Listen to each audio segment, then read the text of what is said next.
ലെബനോനിലെ American എംബസിക്ക് നേരെ ആക്രമണം. ലെബനോനിലെ ആവുകാറിൽ സ്ഥിതി ചെയ്യുന്ന US എംബസിക്ക് നേരെയാണ് ഇന്ന് ആക്രമണം നടന്നത്.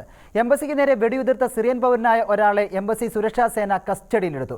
ആക്രമണത്തിൽ പങ്കെടുത്ത മറ്റുള്ളവർക്കായി തിരച്ചിൽ ശക്തമാക്കി. അന്വേഷണം പ്രഖ്യാപിച്ച് ലെബനോൻ പ്രധാനമന്ത്രി.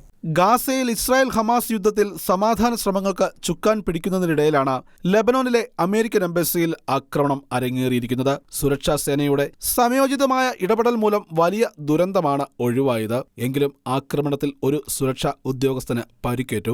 മറ്റ് നാശനഷ്ടങ്ങളെക്കുറിച്ചുള്ള വിവരങ്ങൾ എംബസി പുറത്തുവിട്ടിട്ടില്ല.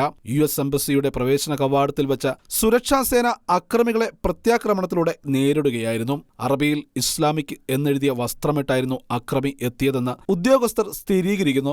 എംബസി ആക്രമണത്തെക്കുറിച്ച് പ്രതിരോധ മന്ത്രിയുമായും സുരക്ഷാ സേനയുമായും ബന്ധപ്പെട്ട ചർച്ചകൾ നടക്കുകയാണെന്ന് ലെബനോൻ പ്രധാനമന്ത്രി നജീബ് മിക്കാറ്റി വ്യക്തമാക്കി. ആക്രമണത്തിന്റെ ഉത്തരവാദിത്വം ഇതുവരെ ആരും ഏറ്റെടുത്തിട്ടില്ല.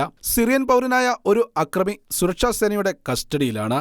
സംഭവ സ്ഥലത്തു നിന്നും രക്ഷപ്പെട്ട ആക്രമികൾക്കായി തിരച്ചിൽ ഊർജിതമാക്കിയിട്ടുണ്ട്. അതേസമയം ഹിസ്ബുള്ളയുമായുള്ള ഇസ്രായേൽ സംഘർഷത്തിന്റെ ഭാഗമായി ഇസ്രായേൽ ലെബനൻ അതിർത്തിയിൽ നിന്നും ആയിരക്കണക്കിന് ആളുകളാണ് പലായനം ചെയ്ത സുരക്ഷിത താവളങ്ങളിലേക്ക് മാറിയിരിക്കുന്നത്.